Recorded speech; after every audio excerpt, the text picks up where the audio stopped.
right, good morning, everyone. Hope we're all doing well. Appreciate the flow of how y'all do things here. Of course, I really appreciate the Bible study first, which not just because I was speaking today, but I appreciate it because it allows our minds to feel somewhat centered and somewhat moving in the right direction by the time we get into here. And then I appreciated the songs that were chosen, which also helps to center us. Really appreciate the prayer by Steve there, along with the First Thessalonians that was up there, which was the note of that it is Christ within us, the mind of Christ, that allows us to feel and to experience a different way of being than we otherwise might. And that's exactly what I wanted to talk about today. And you had the 1 Corinthians that was up just a second ago. That was in all things give thanks. Pray without ceasing. Yeah, thank you. Rejoice always. Pray without ceasing. Give thanks in all circumstances, for this is the will of God in Christ Jesus for you. That feels very lofty, and for me, often on many days, that feels like, if only I could do that. But part of what I want to talk about today is the ways in which I've been learning, experiencing, trying to learn how to better do that, even on days where that feels really difficult. So to shift right to, do I need to hit that? Boom, boom, boom, boom. I don't know what to hit. Sorry? Is that me or is that somebody else? Oh, wow. I'm sorry. Theoretically, we're going to get there. Yeah, there we go. Okay. Awesome. I think I got it. Yep, got it. Okay. Sorry, just practicing, just making sure I got it. All right. So yeah, this is the thoughts that I'd like to share this morning. Relates to, as I was saying just a little bit ago, for those of you who were there, some of what I feel I've been experiencing in this season, and it feels appropriate just to share a little bit about what I've been learning, what I've been trying to learn to do well, what I'm not yet doing very well. So if at any point you feel like that's a bit much or that's a bit lofty, no worries. I feel like that too. So it's more of learning how our minds work, learning how we can utilize the gift that is our mind that can often, if we're not careful, walk us in a direction that maybe we don't really want to go because of some of the mechanisms of how the mind works, but how we can also shift ourselves to be able to walk in a different direction. So thus the title, Developing the Habit of Trust. And I feel that that's a fair way of saying it because I have a hard time when somebody just says, oh, Ryan, you just need to trust. Everything's going to be okay. It's like, well, all right. Yeah, like I want to fully, in an integrated, full heart, mind, unison way, trust that, know that, feel that, experience it. But sometimes I think it's helpful to think about it by way of little steps, which is to say by forming a habit, which is to say by habituating yourself into a different way of thinking, a different way of being, and thus I've entitled it in this way. So some of the obstacles that we experience are pretty obvious, but I want to just hit them at the beginning, just in case we're unclear on it.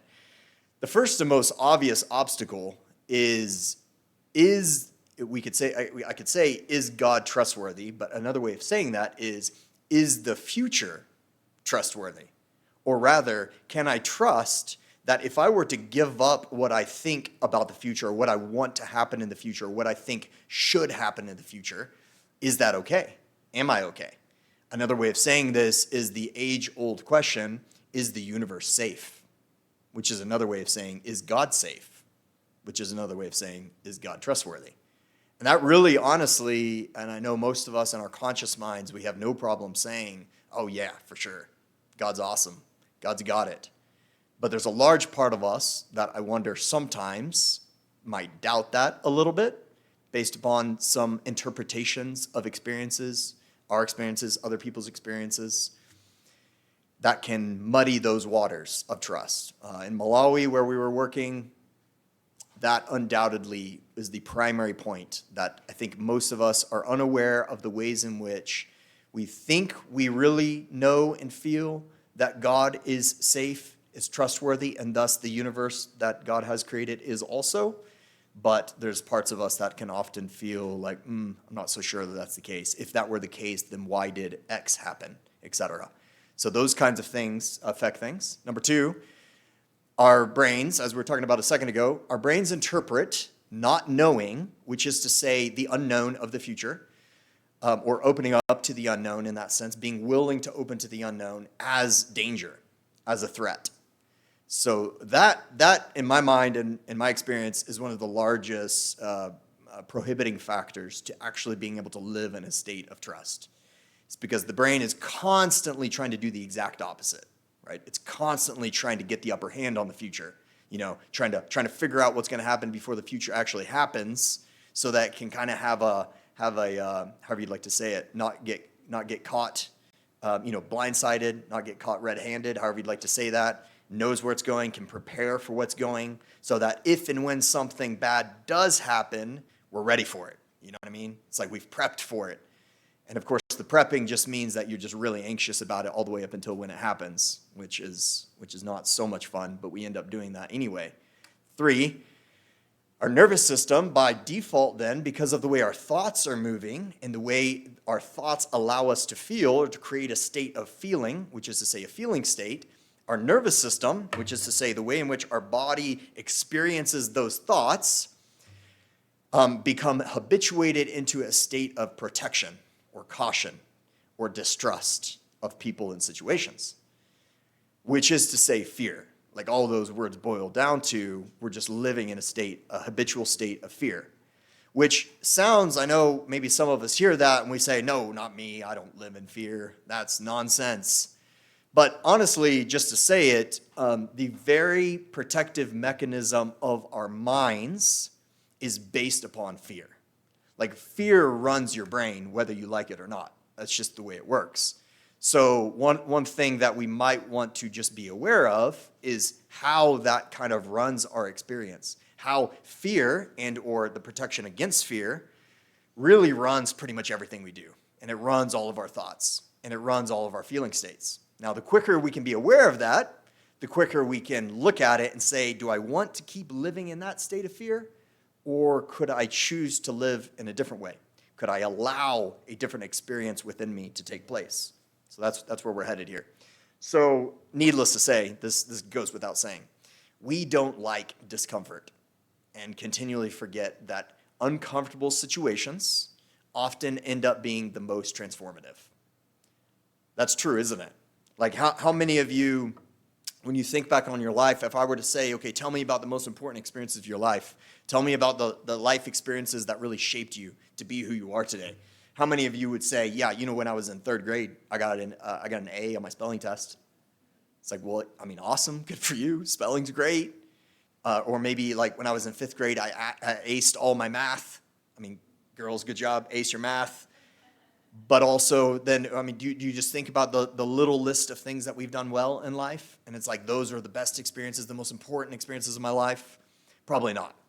Usually, we say something like, you know what? It was the hardest time of my life when this and this and this happened, or when I was going through this. But now I can see that even though I don't wish it on anybody, I'm so grateful for it. Isn't it? That's normally what happens. That's normally what people say. And for all of us, there's something in us that we are drawn to that kind of story, aren't we? We're drawn to the reconciliation, to the transformation stories. Like, just think of all the movies that you like, and all the books that you like. All of them, the central feature that you're going to experience with that character is a massive, I mean, this is just the way stories work, isn't it? Massive problem, massive potential suffering, conflict, et cetera, and then massive resolution is being able to integrate, handle, work with what came, and you become a new person through it. But we forget that, and our brain doesn't like that anyway. So this is why I'm saying an obstacle is that we don't actually want difficult things to happen, right? Even though we know they're the most transformative. Even though we know we become new people through them. Even though we know that those are the places that God often works the best, is when we are struggling the most. But we don't like that. So we don't move towards that. That feels really uncomfortable. We rather try and go away from that as hard and fast as we possibly can. And then we normally feel that a difficult situation catches us unawares or comes out of nowhere, and we're like, God, why? So this is something that I think is worth noting as it relates to, that which is within us that doesn't actually enjoy trusting. It doesn't like trusting. It feels uncomfortable. Let me keep going. Okay, so trust, Dad said this just a little bit ago in the class in there. As I've been thinking about this, trust really is metanoia, which is to say the Greek word, Jesus' word for change your mind. That's really what it comes down to, and I want to just show you why that's the case, and then as we'll go, I think by the end, that'll be pretty clear. So metanoia in Mark 1, when Jesus comes and says, and like Dad said, the words that are normally there for these set of Greek words are repent and believe in me. But of course, that's a very unfortunate translation. That's okay. Blessings to all the people who are creating the NIV and all the other translations there. But really, those words are very literally, give up your way of thinking, let go of your way of thinking, and take my way of thinking. It is quite literally change your mind. And it's not just change your mind randomly. It's drop your whole way of thinking about your life. Drop your whole way of thinking about God. Drop your whole way of thinking about what you think makes for a good life for you. Just let's bring it down simple. Drop what you think you need to do tomorrow. Drop what you think that person in your family needs to do tomorrow. Just drop it. Drop what you have in your mind and take Jesus' way of thinking, which, okay, we may or may not get there, so let me just hit that straight, is what we were saying a second ago. Jesus' primary words that he says right after this is, the kingdom of heaven is in your midst, within you, among you, whichever word you like to use. So these are Jesus' words for, hey, my way of thinking does not require you to have to figure out what tomorrow is going to bring and beat tomorrow there so that you can prep for it. My way of thinking trusts, knows, feels, experiences that God is here right now, that God is with you right now, that things that as you are right now, just like literally right now in this moment, we're okay. You're okay. And you can allow your mind to know that. And you can allow your mind to experience God has been with me, God is with me, God will be with me, however you'd like to say that. Matthew 6, don't worry about tomorrow. We just got done talking about this, but focus instead on God's presence in your midst right now. Okay, that's what I just got done saying. Psalms 46, very interestingly, the words that are 46:10, be still and know that I am God. I love the word be still. That's fantastic. But also, Rapha, the word that is literally there is actually let go. Let go, release, drop. Just completely let go and know that I am God, which is another way of saying give up your way of thinking, which is another way of saying just drop the whole thing that we do all day, every day of trying to figure out what is best, what is next. Creating the illusion of safety in all the different ways in which we do it is the primary way in which left brain, lower brain guards against having to trust. And I think that's a lot of what Jesus is on about here. All of our experiences, all of our knowledge, everything that we've learned have created a perception, a way of thinking about who we are, about what life is about who God is, about if the universe is safe or not. All of these experiences that we've had have culminated in a worldview. So we call this, like in psychology, we would just say your personal mythology, which is to say your personal worldview, which is to say your worldview that is not your conscious mind worldview. It's not what you think you think. It's actually what's the undergirding filter of what allows you to think what you think. So this is where a lot of people say something like, oh, no worries, I have a Christian worldview, I'm all good. It's like, well, I hope that's the case, and that's great, good for you, but also the lower parts of your mind most certainly don't have a Christian worldview, so that's what you need to pay attention to, right? So even though in your conscious mind, like you think God is awesome, your lower part of your mind absolutely does not think that, and that's part of your problem, or that's part of all of our problem, right? So it's not going to interpret the future as safe, even though your conscious mind, you're like, future's safe, God's awesome, he's got me. Your lower mind's like, future is in no way safe, but trust me, we'll create a plan to make it safe, right? And so now you can see where Jesus is saying, hey, give up your lower mind's way of thinking and trust me for mine. Okay, hope that makes sense. Are we together so far? Somewhat, like 3 nods. I'll just go with 3 nods. That's fine. Okay, so here comes a principle that I think is really helpful. And I know you might feel like, Ryan, what on earth? Where is this coming from? It may or may not connect with what I'm about to say. In my mind, it connects, but we'll see how you experience it. There's a primary psychological principle that is really helpful as we're thinking about the idea of trust and surrender, and it is the idea of what you resist persists. Now, we've all heard that, right? And we all, I'm sure back in third grade, you remember learning Newton's third law? This is Newton's third law. Do you remember? Every action creates an opposite and equal reaction. I think, girls, we remember this. Yep, awesome. All right. So what most people don't realize is that we often think about that, and I bet when we learned about it in third grade, you had like a bowling ball, and it came flying down, and it hit another ball, and that ball shot off, you know, that kind of thing. And we're all like, wow, awesome, bowling balls hit things, you know what I mean? But what most people don't think about and don't realize is that thought is also energy, which is to say, with your thoughts, it does the exact same thing. Now, which is to say, the idea is whatever force of a thought, each thought has a mass and an energy. So whichever thought that you're holding on to, that you're focusing on, it is creating a force, for lack of better words. It is a force. It's not creating a force. It is a force.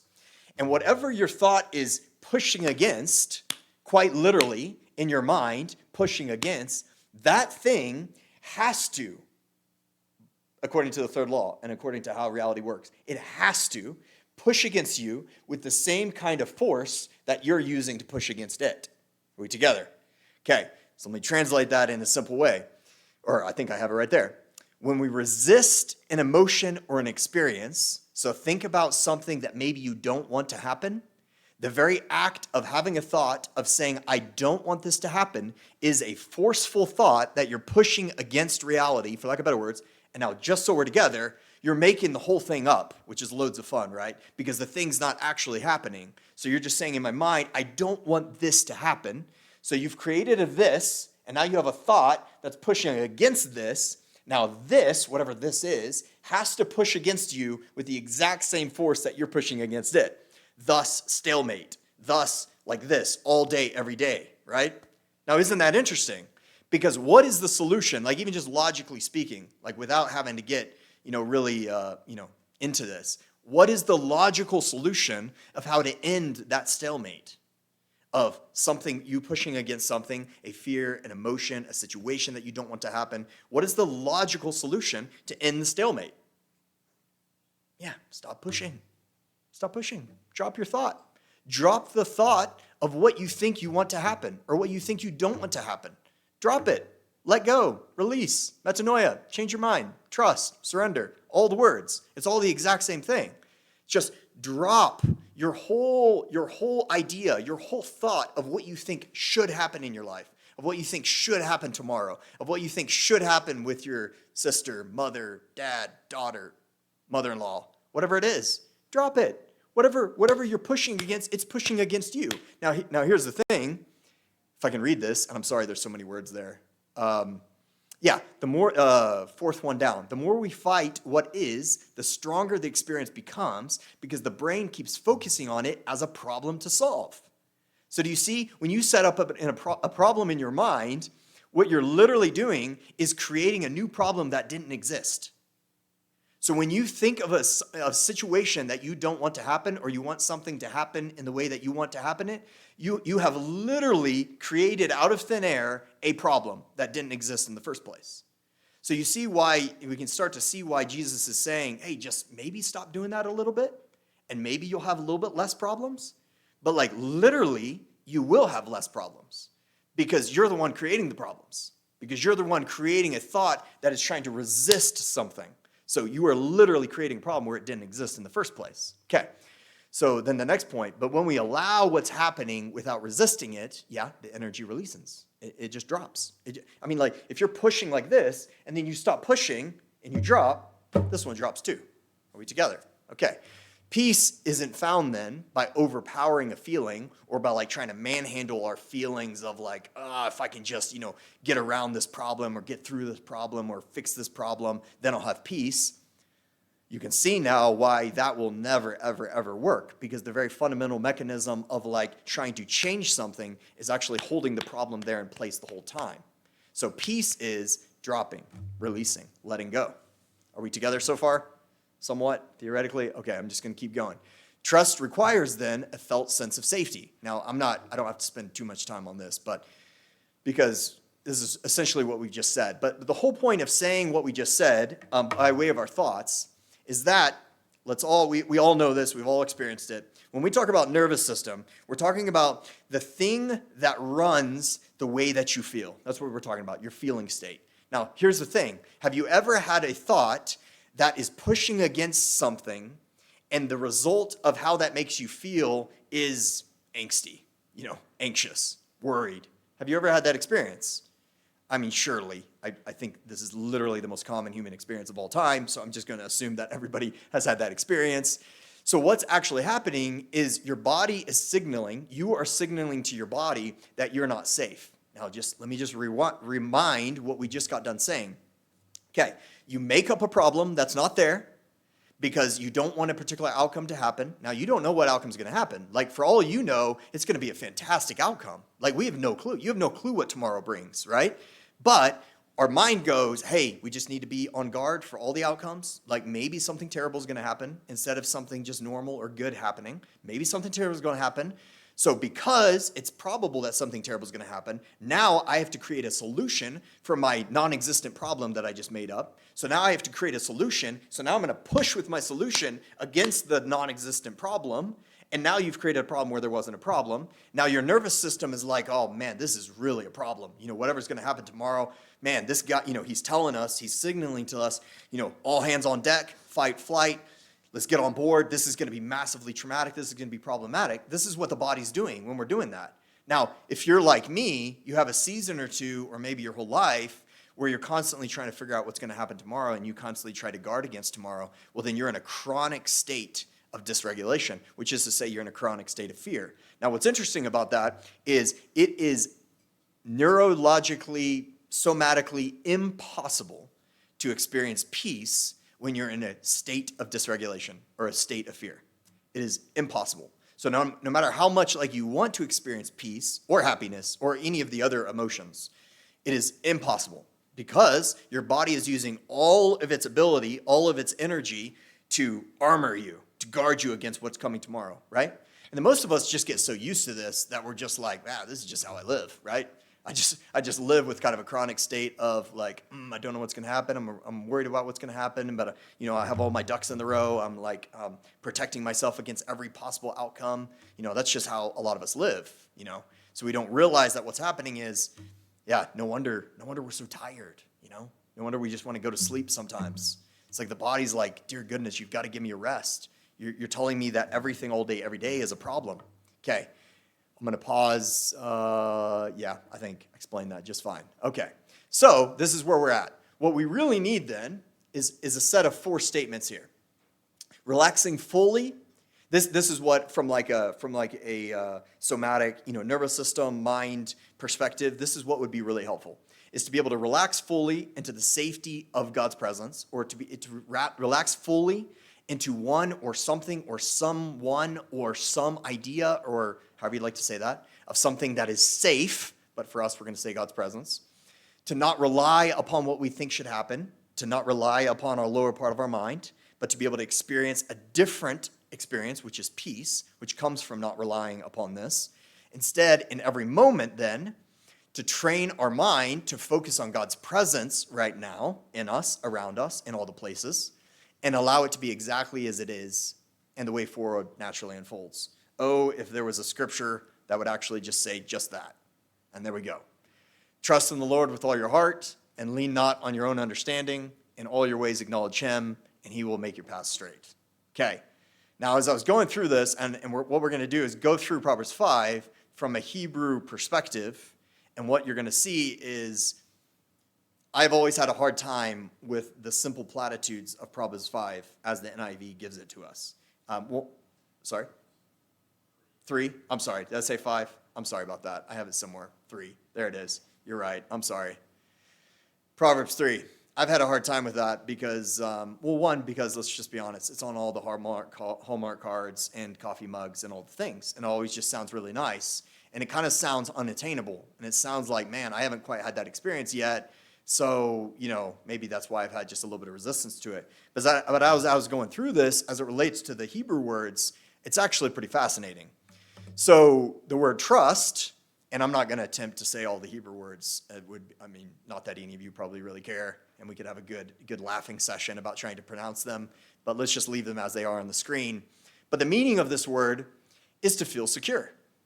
It's to feel, to be able to rest without fear and anxiety, which is to say, from what we were saying earlier, to be in a state of integration, of wholeness, where your thoughts and your emotions and your thoughts, and your actions, your body, line up in an experience of knowing, an experience of peace, an experience of integration, as opposed to anxiety, which is fragmentation, if you were in there earlier. So it's not meant to be a mental agreement. It's not like, oh, okay, I didn't know that I was supposed to trust, and now I know I'm supposed to trust, so now got it, bam, trusting. You know what I mean? It's not a mental agreement. It is a body state. It is a feeling state. And even the very fact that it's Hebrew is holistic, is somatic. The Hebrew mindset, Hebrew words, they know nothing of this body-mind dualism that we've created in the West. They know nothing of, just think about it, or if you just know it in your head, then you're good. They know nothing of that. Trust is a whole body state, which I would say it's a nervous system state. It's a way of being. Okay, so relaxing and dropping defense is the nervous system regulation, experience of peace in your body. Okay, so modern phrasing would be like settle into God's safety, reliability, here and now, irregardless of what the future holds. So the question that you have to ask yourself at that point is, are you willing to do that? Are you able to, not are you able, are you willing? Do you want to do that? Is that something that you feel is worth doing? Settling into God's safety, into God's reliability, even though you have no clue what's coming tomorrow. Second, heart. This is the line.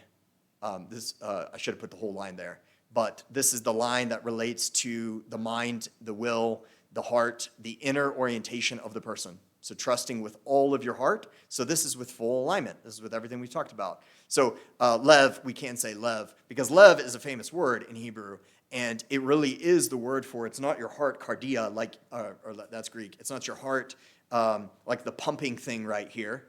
The heart is that which integrates, it's quite literally in the middle of you. So it's that which integrates both sides of you into the middle.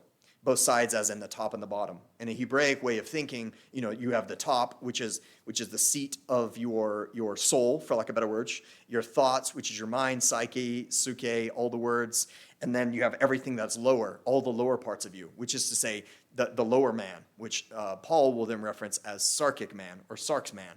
For a Hebrew way of thinking, it's what you need to do is to be able to bring both of those together, and where do they come both together? Right here.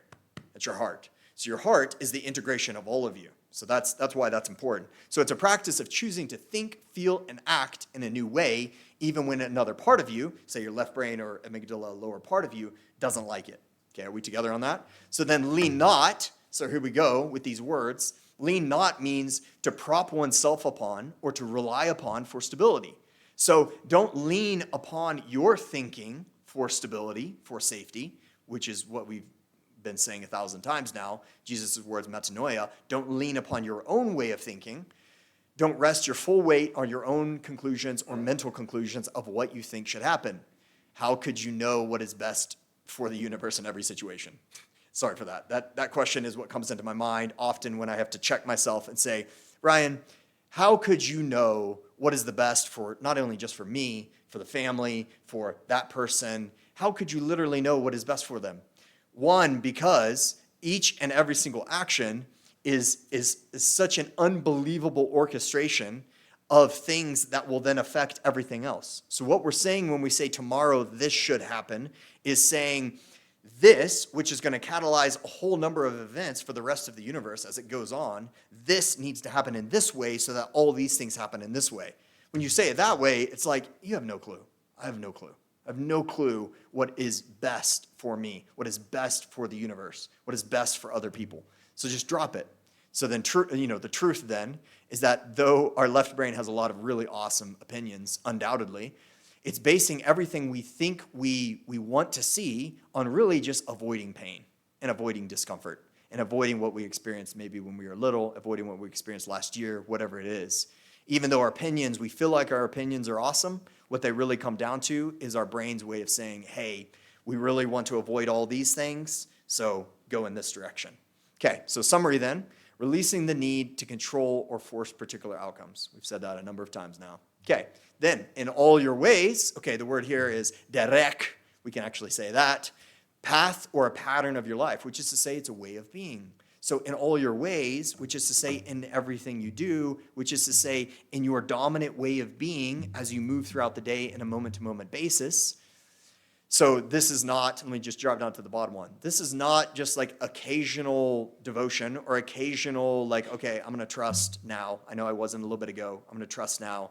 Maybe I'll trust again in a week or two, that kind of thing. This is a moment-to-moment way of being. This is in all your ways. This is literally a pattern of your life, okay? Submit to him. Okay, so the word here is interesting because, of course, we say submit, and we tend to think like, okay, just I need to just, no, that is fair. How I've typically thought of that is that has not been too helpful to me, is to just act like I don't care about whatever's coming, or just to say, okay, fine, whatever needs to happen can happen. It's almost like just releasing all of the things that I feel strongly about. So here's where this word was helpful to me, because the word submit is actually just acknowledging, not just that we don't know, but it's acknowledging and finding or focusing upon good things. We'll say God's presence. In this instance, it's God's presence in each moment, but we'll say good things. So it's not just submitting as in just submitting ourselves or just acting like, I don't know which word I'm trying to use there. It's not like submitting to a law or submitting because we have to. It's more like a submitting of the way in which we typically think about things or the way in which we typically do things to another way of being. Again, it's metanoia, just like Jesus is saying. So it's training our mind to find God's love, kindness, grace, presence in each situation instead of the pattern of our thoughts that we've had for the rest of our life. Again, if you feel like I'm repeating myself, I am. Almost every single slide, it feels like it's saying the exact same thing. So then he will make your path straight. Now, what I think is so interesting about this is that we've tended to probably interpret this part of the scripture as if you will just do this, then God's going to make things go better for you, right? Which is fine, and no problem. That the ways in which God can work and enter into our lives in helpful ways can be improved upon when we can drop some of the nonsense games that we play, sure. But the other thing about this is what we got done saying earlier, which is one of the reasons why the paths get straighter here is because you're dropping all your resistance, right? You're dropping all your pushing. You're dropping all your forcing, you're controlling, you're coercing.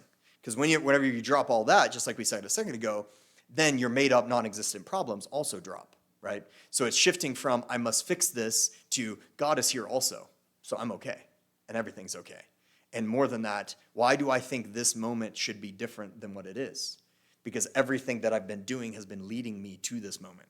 And in that sense, this is part of why I think Jesus continually pulls us back to daily bread, this moment, kingdom of heaven right now, is because in this moment, if we can come to an awareness of where we are, who we are in this moment, it stops all of the momentum that has brought us to this moment, perhaps, of some of our thinking, of our way of being, of how we've wanted things to be. If you just pause right here, right now, it is not only, we are going to do it together in a second, it is not only likely, but it is almost, I don't want to say it's certain, it is neurologically the most likely thing possible that you'll just shift, if even very quickly, into a state of peace, which is to say into a state that is different than where you were just a second ago. Now, and then you can ask the question from that point, what can I learn from this moment exactly as it is? So do you see the shift? The shift is from, I think this needs to go a certain way, to I'm willing to just release that for a second. I'm willing to find what is good here and now I can say, why did I want something to go a different way in the first place? And then usually the answer is something to the effect of, well, I was afraid. I was afraid it was what was going to happen, and or I didn't feel that I was actually safe. So you see, once again, just dropping it and sitting and being where you are right now, if you want to say in God's presence, it allows you to have a whole different perspective than the perspective that you had previous, just a second previous. So here is that synthesized Hebrew translation, and we go right back to it. Relaxing fully into the safety of God's presence not relying on what we think should happen or needs to happen. Instead, in every moment, training our mind to focus on God's presence around us here and now allows it to be exactly as it is, and that is okay, exactly as it is, and the way forward naturally unfolds as it needs to, in a way in which you can be at peace as it's unfolding because you're not creating unnecessary roadblocks. Okay, so the way I hear all of that, and I'm almost done, no worries, last 2-3 slides. Metanoia and trust, if you want an equation, we don't need to have an equation, but just for the simplicity of everything that we just said, it all came down to, on almost every single slide, these are the things that we said. Letting go of what you think is best for you and others, which is to say Jesus' words, give up your way of thinking. Trust me for mine, which is the second part. Focusing on the good right now, where God is, the kingdom of heaven, through gratitude and appreciation. And we talked just a little bit ago as to why it is that gratitude actually opens up a new way of being, which then creates a felt sense of safety and peace, a whole new way of being. So it's as simple as that. Now, of course, we want to say, is there a practice or something we can do to experience that? 100% there is. There's so many different ways of doing this, but I wonder if we could just do this together really quick as we close. So if you just think in your mind, if you have a pen and paper, great. Name one situation in your life that you have been trying to change to get a particular outcome. Name one situation in your life that you have named as a problem. And I'll just give you all you need probably is 1 second, but I'll just give you a few seconds to think of that. Anything that you've thought in your life, man, this is really a problem. This is something I have to overcome. This is something that I have to get through. This is something that's probably not going to go well. This is something that I wish it would go different than how I think it's going right now. Whatever that is for you, have that in your mind. And now you can allow yourself, by the process of letting go, you can allow yourself to say, I am interpreting this situation as not as it should be, as wrong, as bad. This is not as it should be. This is terrible, whatever the words are. This is not God's will for me, whatever the words are that you want to put there. And my desired outcome is blank. And just name it. Name what your desired outcome is. And 0, do not allow yourself to try and rationalize why your desired outcome is logical. That's irrelevant. Your brain's going to come up with all sorts of reasons why it's logical because it knows that that's how we make decisions. So just release it. My desired outcome is, and just name it. And then we say, I know that my brain is trying to force the outcome that would be the least painful for me. And that would be the easiest for me. And that would be the so-called best for me from a particular perspective. Thus, it's likely that I don't actually know what is the best outcome in this situation. And so I choose, now here's the place of letting go and of surrender and of trust. I choose now to see this differently. I'm willing to see this differently. The very fact of just saying I'm willing to see this differently allows your mind to just soften for a second, to be able to say, maybe there's a different way of seeing this. And I'm open to a different way of seeing this. So that is the mind releasing the outcome, releasing the possibility of how this could go to, if you want to say to God, which it is, but it's also just dropping it, just dropping the interpretation for the moment. And now if you just take 3 deep breaths, and we'll just do that together. 1, in through the nose, out through the mouth. 2. 3. By the time you get to 3, neurologically, 3 breaths softens all of the nervous system's holding on to whatever it thinks it needs to hold on to. And you'll notice it if you do it really slowly, when you're by yourself, wherever you are, 3 deep breaths without fail will shift your nervous system and or shift that part of your mind that wants to hold on to a particular way of thinking. So now you've shifted yourself, you've downregulated, for lack of better words, you've shifted yourself. So now, in a shifted state, now name all the good things that you can think about right now for a minute. And we don't have to go a full minute here, but the point is, rather than saying, often people have said, just name 3 things. Nope, 3 is not enough. Because what you need to do, what is helpful for the mind at this point, is just to start allowing it to free flow and just think about all the things in your life that are going really well and all the things in your life that you're really grateful for. And once you allow your mind to free flow, oftentimes what happens is you'll far surpass a minute. You'll go to 2 minutes, 3 minutes, 4 minutes. You hit that timer and then just start and just allow all that gratitude to come and just say this, this, this, this, this. You'll just keep going and going and going, and then you'll hit 5 minutes and you'll be like, man, there's a lot of things to be grateful for. And what you're doing there is, while that's nice consciously to be aware of all those things, what you're doing there is you're reprogramming that filter mechanism of your mind to say, oh, this guy, this lady likes finding things that are going well. I can help with that, because your mind is just going to do whatever you tell it to do. So now that filtering mechanism, rather than finding all the things that you need to see as a problem and protect yourself against, now it's going to do the exact opposite. And now, just a little bit of practice with this would be helpful. Usually doing this once, some part of your mind's going to come up and say, yeah, but you still have to protect yourself, right? So a little bit of practice with this is why it's a habit. Do this with your morning prayer, your morning devotion, reading scripture, whenever you do. This is in the Christian tradition, of course, this is a way of praying. This is called centering prayer. And it's a way of praying, and it's a way of getting your mind into a state where you can actually be in gratitude in a way in which actually flows from your state of being, rather than like trying to coerce, oh yeah, God, I'm so grateful, thanks, even though I have so many problems and I need you to help me with this problem, but I'm so grateful anyway, right? How many of us have prayed, those kinds of prayers? So this is not that. This is actually getting you into a state where it's like, you know what? I can really be honest for a moment and really say, I'm really grateful for about 50 different things. And it was actually really easy to notice all the things that are going well. So now we're in a state to where your mind is able to move forward with dropping your resistance, with peace. And now, the more often you do this is what I've experienced, the more often you do this, the more likely it is that you're going to start finding more and more things that you can be grateful for, which is to say your mind is just going to be like, oh, hey, that's awesome, isn't it? Oh, hey, isn't that awesome that person did that as they were thinking of you? Doesn't that signal to us that maybe you don't have to be so worried anymore about what's going to happen? Oh, isn't that so awesome that you didn't know what was going to happen tomorrow, and now tomorrow's here, and you're with wonderful people, and things are going really well today, and then your mind goes, oh, okay, so we don't have to be like so uptight about tomorrow? So like tomorrow's going to be okay? Yeah, tomorrow's going to be okay. So like the more you do that, the more it's just going to habituate into you. We don't have to be afraid all the time. And I know that sounds like really elementary, rudimentary, but I mean, honestly, this is where a lot of us, I think, are at. I'll speak for myself. This is where I find myself because of all the things that I've taught myself about if this doesn't go well and this doesn't go well, and if I'm not here by this time, et cetera, then things aren't going well. When you finally get there, you're like, man, I need a different way of thinking. I need a different way of living, because this is no fun. It's no fun to be constantly in a situation where you feel like it's not going well.